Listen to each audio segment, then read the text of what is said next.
Hello, Darklings. How are you? Morning. So, I wanted to kind of talk about the gods from a left hand path approach.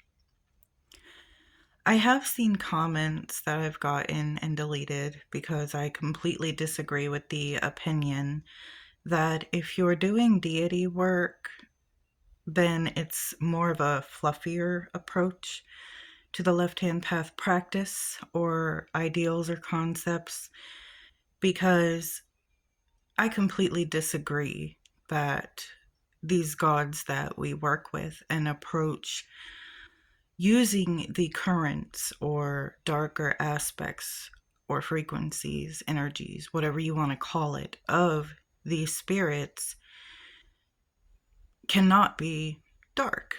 I feel like people can sometimes view them as similar to the Christian God. Take Odin, for example, who we are starting with today. And they look at them as like a quote, sky daddy. I do feel like they have these lighter aspects too. So it's not completely a false idea. However, I would like to kind of talk about or discuss how they are dark as well, and how I feel like that can be ignored. Or, on the flip side of that, some people have very strong opinions that if you're not working with daemons or Satan or Lucifer, then it is not left hand path. I highly disagree with this, respectfully. And that is not all of the left hand path community or practitioners. I feel like it is just a personal opinion or idea that somebody may have or a practitioner may have. But that's okay, because it leaves this topic open for discussion. And I may present to you the argument of the dark half of the gods. So it's primarily what I do and work with when I do work with deities. I would like to go through each one in the pantheons, or the most common ones that I work with. Predominantly, like, it's the Norse deities. But I do also work with daemons. I do also work with other goddesses. So I would love the opportunity, or to take this opportunity, to open a discussion and explain why I feel this way and explain the darker halves or energies of these deities. I'm really excited to get into it. And today it's going to be about Odin. And then later I will do the other gods and their darker aspects.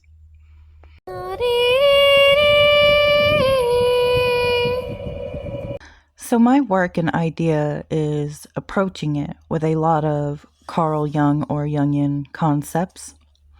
The Valfather, the Hunger God, Woden, Wotan, father of the slain. In this video, I'm going to go over how I view Odin from a left-hand path practice, somewhat like Thursatru.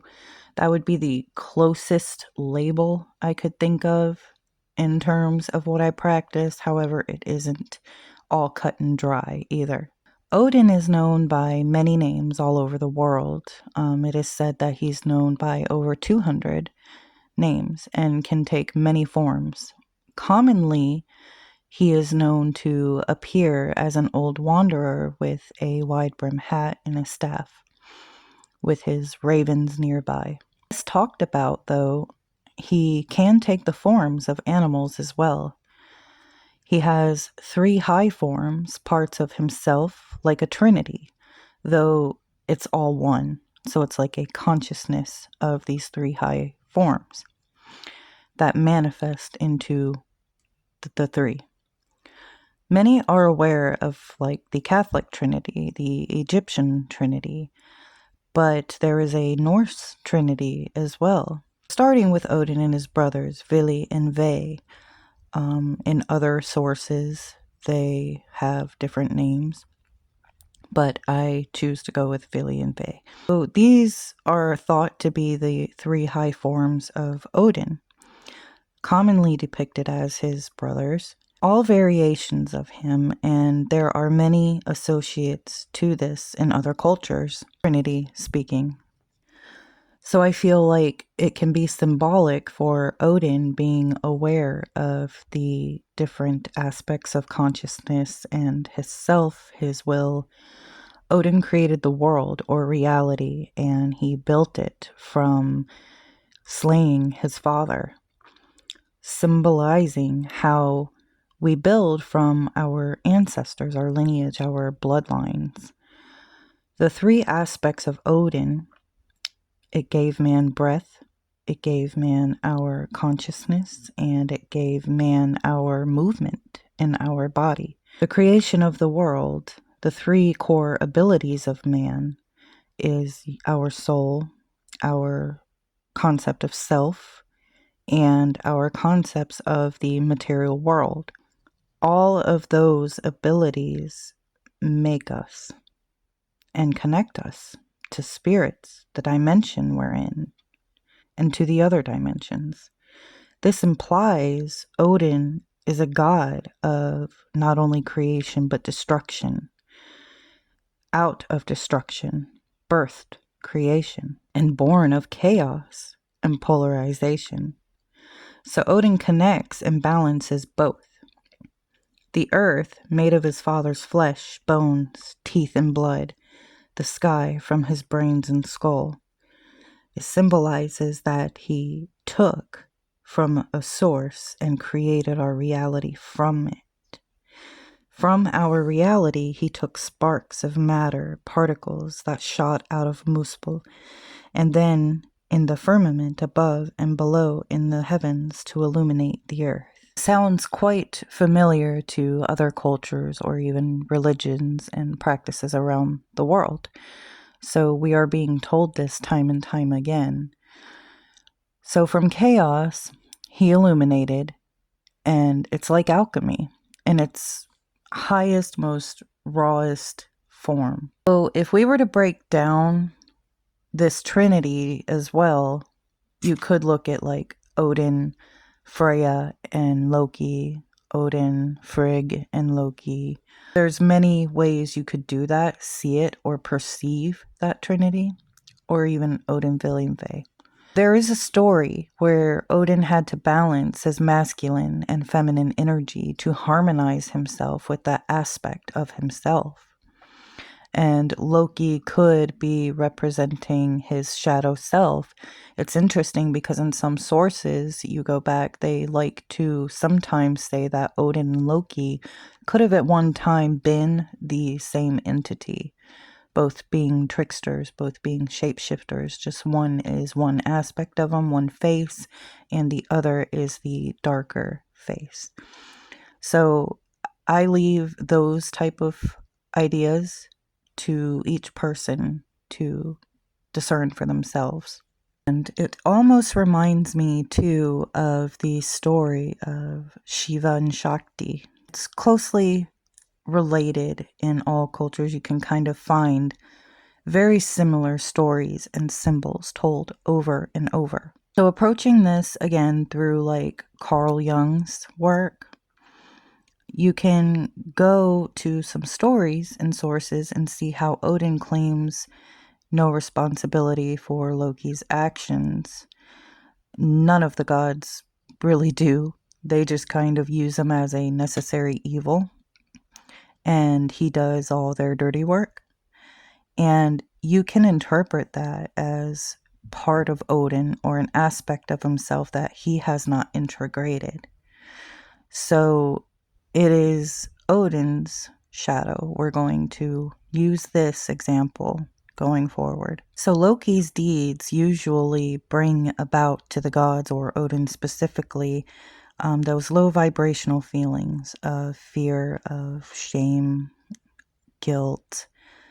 And if you look through other sources, you will recognize a feminine aspect that you can not only see through Odin's poetry and magic practices, those are kind of what we would consider feminine energies or aspects of Odin fragments, and the practice of the Volfa. But through a prophecy or Voluspa with the Shining One known as Golveg, it was talking about this seeress, this witch, and it was a witch that Odin tried to defeat 3 times in his hall, but she was reborn 3 times. He kept trying to kill her. There was this theory that, like Odin has the other 2 aspects of himself, meaning Vili and Ve, Bolveg does as well, and that could be linked to like Freya, Frigg. They may be the same aspects of the feminine.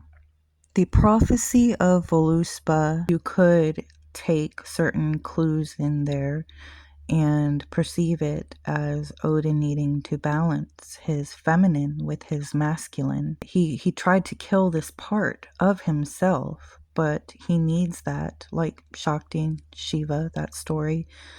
They need to be harmonized, balanced. And Odin couldn't defeat that counterpart. Goldveg cannot be controlled by Odin either. He has to invite her and her powerful magic into his heart, into his spirit, and balance that. And you can kind of perceive that too as being another fragment of Odin, another manifestation of his divine feminine counterpart. It could explain unknown origins of Freya. I know there's some that say she started in the Vanir. Some say she was the daughter of Odin or the wife. But her origins is truly unknown. It's guesses. But certain clues you have that relates Freya to Goldveg is Goldveg's lust for gold. As we all know, Freya cries tears of gold. And also, she's known to be the Shining One. So it links her to also Venus and Lucifer. Also reminding me of Ishtar, Astara, Isis. So you can see why Goldveg could be related to Freya or the divine feminine energies or aspects of. So Odin balancing this and inviting her into himself, it was said that it ended the war between the Aesir and the Vanir, thus symbolizing the alchemical union of the masculine and feminine, which needs to be balanced to integrate the shadow aspect, which it was suggested could be Loki. Many theorize that Loki and Odin again were the same energy, and in my personal work with Odin, I believe this to be true. I'm leaning toward that in my own opinion and practice, that it's my truth working with them. It's very much the same energies, but it could be quite different depending on which face or energy you are channeling with Odin and working with. So Odin always comes with tests of strength, endurance while working with him, along with trickster and mischievous energy. With all this in mind, I've started working with Odin and Freya together. Odin lusts after Freya's magic and her knowledge of that magic. She is deeply intuitive and psychic and fluent in all of these practices. And Odin wants to know all of the wisdom and knowledge that comes with this magic and sorcery. So I believe that this can also help with the chakra system that I've developed, knowing this knowledge. And we are going to start continuing with that as well, if you have followed that at all. but Odin, a god of battle, death, magic, trickery. Freya being the goddess of battle, death, magic, sexuality. It is clear to me that this is the divine faces of the All-Father as a whole. The All, or Source, at a higher level is both masculine and feminine and is all or everything. Working with the two deities along with Loki seems beneficial for this chakra system that I'm continuing to perfect and develop. And showing you this system is important to understand the symbols and the deities to work with and the associations with it when we get into that, and with the chakras and the worlds and the body. For example, Odin will be used in various ways, like the eagle. One of his symbols represents consciousness at the top of the tree, which is why I placed it at the crown chakra in my system. Loki I perceive as the heathen version of Lucifer, or often looked at as such.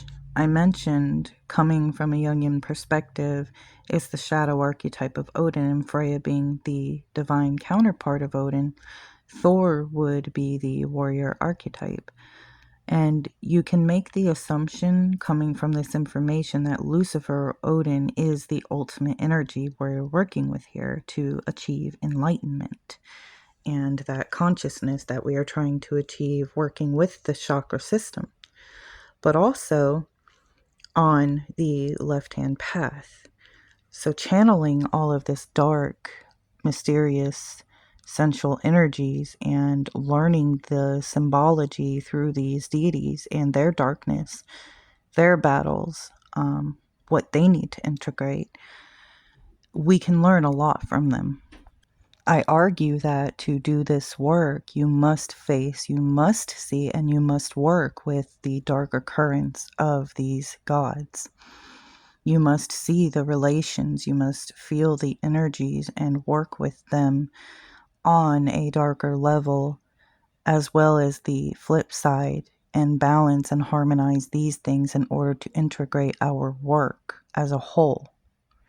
Like the balanced masculine and feminine embraced is imperative to Kundalini awakening.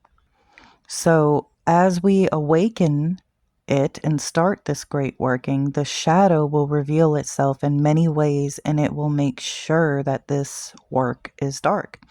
In a sense, just like the path workings with a daemon, but necessary to do the balance and chakra work to achieve the goals we're trying to achieve. The use of tantric practices will be important as well, that where the feminine sexuality, energy, or aspect will come in handy. Working with the three deities at one time to achieve this will no doubt be intense work, but I urge you to be experienced while doing this chakra system work, but it could be useful for beginners too to study. But we will get more into all of that when I start releasing the upcoming chakra system videos. Now, I would like to just point out and add that working with deities can be quite dark because they have a darkness within them, one that is a part of them and that they cannot kill, just as we have. So we are connected in that way to these deities, spirits, daemons, whatever you label it as, it is all remaining the same, that they carry currents that connect us to them, that we can work with. And to ignore one is to, in my opinion, lack in some great experiences and practices that you could be utilizing in your own path. To cut out your own eye for knowledge, wisdom, to go through great sacrifice and length for practice, that's a darkness in itself. And to recognize these things in these deities is imperative to our own growth, I argue. For if it is easy, we are not learning.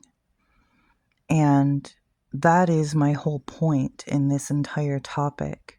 If we continue this mentality of pointing fingers and judging what others are doing in their practice, which this has been talked about over and over, and it's kind of getting old, but at the same time, I feel like we all kind of go through that transformation. We become powerful in our practice and we run with it. And sometimes we can trip, stumble, and get ahead of ourselves and make assumptions or judgments on certain practices because we feel strong in that conviction at that time.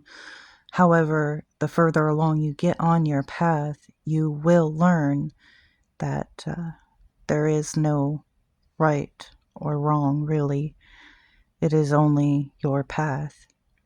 It is only your work and how you channel that work, how you channel that energy, and how you work with it. And you have to, in my opinion, work with both currents of the dark and the light. For me personally, the left-hand path isn't about running down the streets screaming "Hail Satan" and trying to be the biggest badass of the community. To me, being a part and working on the left-hand path is being that illumination within the darkness and using that darkness to your advantage. It's really a beautiful thing. May we not take it so serious that we begin to point fingers like the ones that we detest in certain religions or other groups of people in areas where we judge all the time. So how can we do that to the same people in our own community? Because if you're deprogramming yourself on the left-hand path, which if you're working that path, you know what I'm talking about, why are we using these same programs to point fingers and judgments at others? And this isn't to group everybody in the community in that box or to call anyone out or point fingers. I am just simply stating how I feel about certain ones with that mentality. Like fate, there are many destinations and paths to get there.